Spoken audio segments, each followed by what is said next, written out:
Hello, everyone on LinkedIn. This is this week's LinkedIn Live with my guest from the podcast that came out on Friday, Dan Norenberg. So Dan and I connected from a mutual acquaintance of ours called John Murphy, who recommended that Dan get in touch with me. We had a wonderful conversation about all things teams and leadership teams, especially. And what really interests me about Dan was this focus on, rather than individual leadership development, it's developing leadership at a team level and the team interaction. So Dan and I spoke about exactly that on the podcast that came out on Friday. Dan, do you want to give people a bit of a flavor of your background and who you are? Yes, thanks. It's a pleasure to be here. I'm always happier at work when I'm talking to you, Aoife, so it's great. I have a background in psychology and criminology. I grew up in the US and the Midwest, and then spent 10 years in high tech in California in line management positions, primarily sales and marketing. Did that for about 10 years. When the last, startup or technology company went out of business, I decided to go to Europe for a couple of weeks, and over 20 years later, I'm still here. So I got caught in the sleepy village of Munich, met some people from a wonderful organization called the Siemens AG, which is a worldwide organization with a tremendous reputation also for learning and development. And I spent 3 years with them working in France, the UK, and also throughout Germany.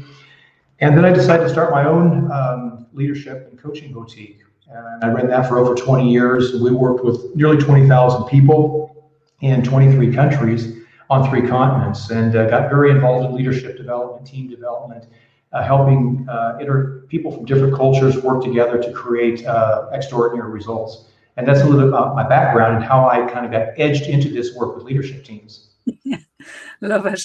And we touched on your book in the podcast. And I know I read your book in advance of our discussion as well. And I have to say, I loved it. And for me, it was very refreshing. It's a very different perspective.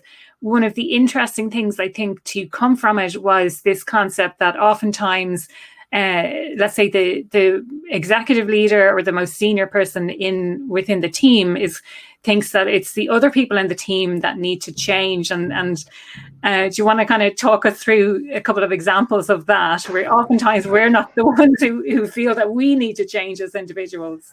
Well, it's a little bit like what I would also call executive insulation. When you get to the top of the organization, I think we have to look at these teams at the top, either the executive team or the strategic teams. There's some very special, unique things about them and some things that make them very important because they do guide the overall organization. So they've got a tremendous amount of pressure and stress and an overabundance of things to deal with, and also a sense of urgency to deliver results. So when you get to the top of the organization, if we come from the past, which was more about command and control, we sort of order people to do things, which is not necessarily the case today. But as a result, this sort of feedback vacuum can start to develop, where you're always looking at fixing things in the organization, or thinking it's somebody in the organization who's responsible for what's not working. And what was really enlightening for me, was at the senior leadership level with people of high ambition and really, really talented and strong business intelligence. But as a group of people, they often didn't work together. Some do okay, but I've never been with a leadership team that didn't have some room for improvement. And the blind spot here that was for me, and also I describe this in the book, was at the senior leadership level not recognizing how small things that aren't working right, what the huge impact that has on the organization.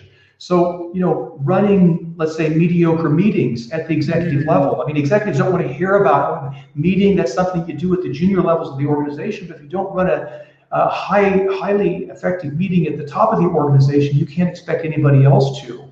Or strategy that's just kind of authored but not owned and put out there.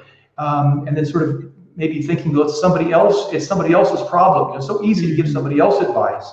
And I think these are some of the revelations, and that's where the title, this unique title about executive, meaning at the highest level, ownership. It's like taking the deepest level of engagement, personal engagement, for those small changes that lead to big transformations in the business. And that's, I think, an opportunity for all leadership teams.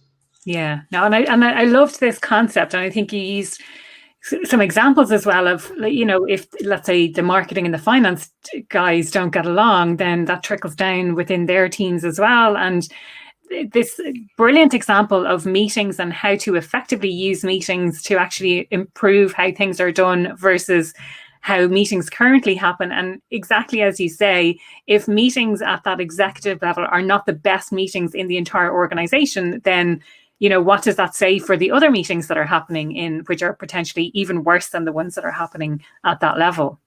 Yeah, and to just mention something about these leadership teams, they've got a lot of stuff on their plate, and from day one they're trying to solve problems in the organization. So they will dive into the organization, with good intention to help in the organization. But what it means is that leadership teams, then they don't do any self-care or self-management. I call it the oxygen mask rule. You've got to take the oxygen mask first, take care of yourself. When you've got oxygen, then you can help others. And also, all too often, these leadership teams, don't take care of themselves. They don't set up guidelines for how they can be effective. They don't have double checks how they can make sure their strategy is really being understood and is sensible. And they sort of miss opportunities to create more of what I call ownership culture.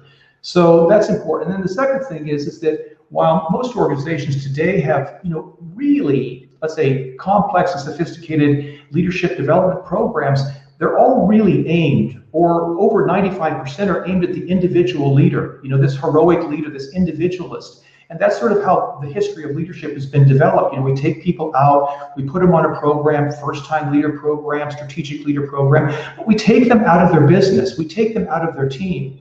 And I think that we're spending far too much time coaching players and not enough time coaching teams. Yeah.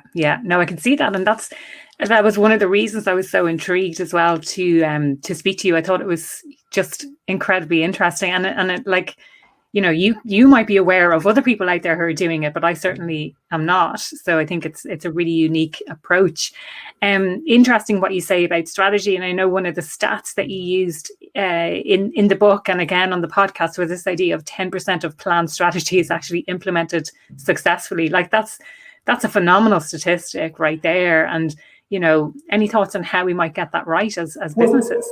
Well, I think that, it's a great point, and it is kind of like it's sad because you've got hardworking people all trying to do the right thing, but particularly with strategy, which is one of the few things that a senior leadership team cannot delegate. There are so many things you can delegate, but you can't delegate the creation and the implementation of strategy. That really needs to be owned by the executive team. But there are still examples today where strategy is still very much an intellectual exercise, and it's sort of done to make the numbers work or to put this grand plan together, and the plan then sort of goes in the drawer and people just go off and do their own thing. And that's where you see functions start to create their own projects or things start to duplicate in the organization. And I think that when leadership teams can recognize that this strategy is more of a dynamic process, it's an evolutionary process, it's a lot of give and take. And it's still seen too much as an event as opposed to a process. Yeah, I really like that approach. Yeah. And it's not just kind of a tick box exercise where you say, oh, we've done our strategy planning for the year or for the 3 years or for the 5 years, and now it's going into the drawer. It's more about like this, that it's evolving, that based on outside circumstances, internal circumstances, that it might change and develop over time. Another thing I know that we didn't necessarily touch on in the podcast itself, but really came through in the book was this idea of the knowing doing gap. And I know certainly for me, that has come up in multiple different kind of conversations about, it's one thing really to have the knowledge, but it's another thing entirely to take action on that knowledge and to actually, you think you have all the knowledge in the world and therefore you're great, but actually how do we then take the next step, which is that's a great point. I mean, it's for all of it. It's not only for executive or senior leadership teams, but it's for all of us. We're becoming sedated by the amount of content and knowledge that we either consume or that flies by us or that sort of hits us every day. There's so much content out there about being a good leader or giving feedback or running a team, but knowing is not doing. And particularly at the more senior levels where you have even more issues, is that these people are very, very sharp. They can probably describe how to do feedback maybe even better than most book references, or even describe what a good strategy looks like. But there's a big difference between knowing something and actually doing it in the moment. Doing it in the moment. We've all been on the sofa and watched a soccer match, and you think, gosh, how did the guy make that silly kick? But once you've been down on the pitch and you watch how fast that game is moving, it's phenomenal what they do. But this distance, to come back to your point, this distance between knowing something and doing it is what I call, that distance is discipline. And that discipline means starting something, continuing something, and then following through enough so you get the results. So that's one of the elements of that. And then for the other part of this knowing and doing is about, as a leadership team, do we do the things that we're comfortable doing, that we want to do, or do we really identify what needs to be done for us to play at our best and for the business to be successful? And that's where having an outside, let's say, coach or advisor to hold those executives accountable can be really, really helpful. And small gains that they make huge gains in the organization. Yeah. I really, really like that approach. It's the outside perspective, but also this idea of the discipline, and it's the commitment to doing something and to making the change, as opposed to having the motivation, let's say, to do it. Because oftentimes we're more motivated about staying in our own comfort zone and being what we're really good at, rather than actually stretching. You're right, and you get the compound benefit. Particularly at the more senior levels of the organization. There are some leaders today that still, when they do coaching, and coaching is becoming more and more accepted. One of the leaders there was Marshall Goldsmith, who really opened the door there when he started in the business. You didn't tell anybody about a coach. It was like a confession type thing. Now it's becoming more acceptable. But even today, there are executives that are doing executive coaching, and nobody should know about it, or nobody does know about it. And this is really a tragedy. Because this ability for a leader to be authentic and to express vulnerability and say, hey, I'm getting some help with the struggles that I have, you get the compound benefit, because not only does the leader and the team benefit, but if I'm in an organization and I see that a leader 2 or 3 levels up is working on his or her stuff, that's incredibly motivating for me. Yeah. And this begins a real cascade, not a trickle, but a cascade. A cascade. And it's almost like giving permission to people who are in lower ranks to you, like at that senior level, giving permission to other people to be vulnerable, to admit that they are using a coach, or to seek out the help of a coach when they find that they need that help. Absolutely, and that's where the leadership team construct is so valuable. There are many teams that are doing this, but there's a even larger majority that aren't. If you ask a very senior leadership team, to identify the key business and personal struggle that their leadership colleagues are going through, sometimes I'll get a blank look and say, well, I don't know what they're struggling with, or they haven't shared that with me. Of course, maybe this person hasn't shared that with them either. But when you start to share that vulnerability in the team, it creates a new sort of template, a new sort of master plan of how our organizational culture operates. And when we know where people are struggling, then we know how to support them. And if we're not sharing that struggle, then we're playing a little bit of a role or a game. We're not being authentic. That costs a lot of energy, and people don't know how to engage with us. Yeah. I know vulnerability is one of the topics that we spoke about on the podcast last week, and we touched on it in the podcast that we recorded as well, the one that came out on Friday just gone. But it's such an interesting concept, and I like this idea, the way you've explained it, that we're almost playing a role within the organization. You've got the masks up, and you're kind of protecting yourself from that sense of vulnerability, from sharing yourself fully with the other people in your team, by not allowing them into what you're actually struggling with, because we all have struggles at some point in time. And I know in the book specifically, it's kind of one of the foundation areas that we need to work on as individuals and collectively in order to facilitate that kind of better working relationships. Yeah, well, the whole vulnerability piece is so tied to authenticity, and authenticity is tied to trust. So I think that we're evolving, as we talked about earlier. 30 or 40 years ago, this more control and command, where the leader, primarily a male in those days, was the master of the universe, and he ordered the direction, what the future was going to look like, and also dictated how we were going to go there. And that's just not the case anymore. First of all, it's men and women. Thank goodness that we're getting a little bit more of a balance. But this vulnerability in the past was seen as a weakness or incompetence. And that's really transforming. We see top leaders that are willing to share where their struggle is, and that enables others to get involved.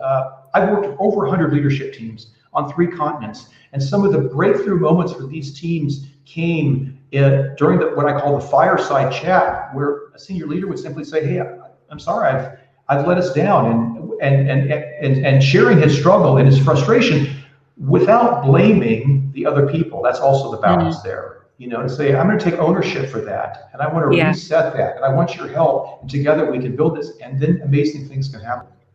Yeah. So it's not just laying blame or assigning blame to other people. It's about taking that personal responsibility for the part that you played within it. Yes. And we're at a crossroads, really, because there's a lot of good work being done on leadership. There's no doubt about it. And at the same time, the vast majority of that's based on the individual leader. People are sort of pulled out of the business or put into learning groups or things like that, or we go off to a business school. And in my opinion, we shouldn't be sending a coached leader back into an uncoached team. That system dynamic is too strong. And we know through various examples that when a system learns together and they grow together, then they're more apt to be able to make a positive impact on the business. And I think this is going to be one of the next big things. I mean, I was thinking about our call 30 years ago. If you looked at the top management of most global organizations, they were almost exclusively male. Almost exclusive. Look what we were missing. Missing this other balance of energy, the ability to get some gender equality and move that. And today, this is like a no-go. And I think that this is the next big thing as it relates to leadership as an individual versus a team endeavor. I think that those teams those organizations that really want to win, that really want to stay on top, are going to begin shifting, and I'm a part of that movement, thank goodness, are begin to shift and saying, hey, we need to look not only at individual leadership development, but leadership as a team construct. And that's where the book, I've tried to put that in my words of the experiences I've had in the last 10 years. It's like a little handbook, and any leader or anybody that supports leadership teams will get some immediate hits out of that, what they can do. And even if you're interested in just personal development, I think you'll benefit from that. Yeah. No, I mean, I thought the book was great. We had a question through from Adam Coleman. Are you guys familiar with deliberately developmental organizations? I presume that's a book. Adam hasn't. I'm not right now, but I probably will be shortly after this call. Thank you, Adam. Yeah, same. No. So Adam, neither of us have heard of that, but I'll certainly look into it straight after this call. So Dan, thank you so much for your time today. Thank you for your time on the podcast as well. Anything else to add? Feel free to give a shout out to any events or remind people of the name of the book and where they can get it. Well, it's Executive Ownershift, Creating Highly Effective Leadership Teams. You can find it at my website, dannorenberg.com. It's all one word. And then that shows a variety of places throughout Europe and North America and South America where you can buy the book online. And I just hope you enjoy it. I think I've tried to write it in a way that you get an immediate kick out of it. It's not theoretical. It's not pie in the sky. It's really, feet on the ground, and let's make things move today and tomorrow. Totally, yeah. And I 100% agree with that. It is very practical, very insightful observations and practical examples as well in there. So really, really great. So anyone who hasn't yet listened to the podcast episode that Dan and I recorded together, you'll find the link to that full episode below in the comment section. And I would love for you to get involved in the conversation, either from our chat today, or if you want to share your thoughts on the entire podcast itself as well, feel free to comment below, and I will be here to answer your comments as well. So thank you everyone who tuned in live or whether you're watching the replay, and thank you for continuously listening to the podcast as well. Thank you, Eva. Had a great time.